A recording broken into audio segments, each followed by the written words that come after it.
ಎಲ್ಲರಿಗೂ ನಮಸ್ಕಾರ. ಶೇರ್ ಮಾಡಿ, ಸಬ್ಸ್ಕ್ರೈಬ್ ಮಾಡಿ, ಲೈಕ್ ಮಾಡಿ, ಚಾನಲನ್ನು ಪ್ರೋತ್ಸಾಹಿಸಿ. ಇವತ್ತಿನ ದಿನ ನಾವು ಒಂದು ಉದ್ದಿನ ಬೇಳೆಯ ಸಂಡಿಗೆಯನ್ನು ಮಾಡಿಕೊಳ್ಳುವಂಥ ವಿಧಾನವನ್ನು ಕಲಿಯೋಣ. ಉದ್ದಿನ ಬೇಳೆ 1 kg ಆಗುವಷ್ಟು ಉದ್ದಿನ ಬೇಳೆನ 2 ರಿಂದ 3 ಗಂಟೆ ನೆನೆಸ್ಕೊಳ್ಬೇಕು. ಈ ಸಂಡಿಗೆ ಮಳೆಗಾಲದಲ್ಲಿ ತಿನ್ನಲಿಕ್ಕೆ ತುಂಬ ಚೆನ್ನಾಗಿರುತ್ತೆ.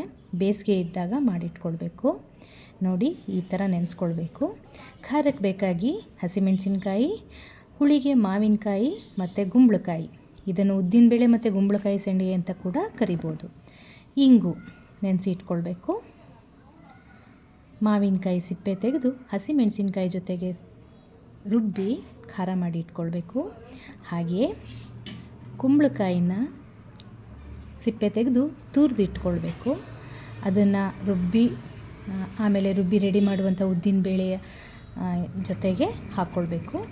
ಈ ಥರ ಉದ್ದಿನ ಬೇಳೆನ ರುಬ್ಕೊಳ್ಬೇಕು. ಸ್ವಲ್ಪ ನೀರು ಕಡಿಮೆನೇ ಇಟ್ಕೊಂಡು ಈ ಹದಕ್ಕೆ ರುಬ್ಕೊಂಡು ಇದಕ್ಕೆ ನೋಡಿ, ಈಗ ಕುಂಬಳಕಾಯಿ ಮತ್ತು ಖಾರ ಎರಡನ್ನೂ ಸೇರಿಸಿದ್ದೀವಿ. ಸೇರಿಸಿ ಈ ಥರ ತಿರುಗಿಸ್ಕೊಂಡು ಬೇಗ ಸಂಡಿಗೆ ಬಿಟ್ಬಿಡಬೇಕು.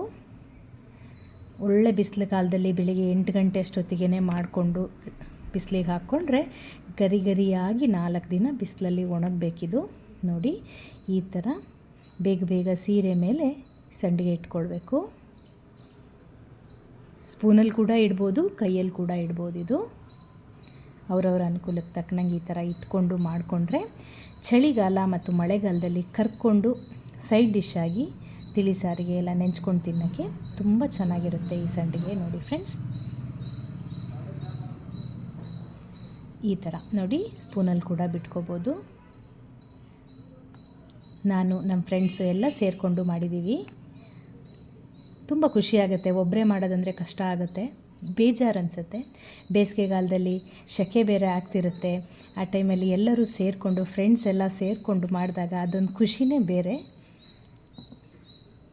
ನೋಡಿ, ಈ ಥರ ರೆಡಿ ಮಾಡ್ಕೊಂಡಿದ್ದೀವಿ.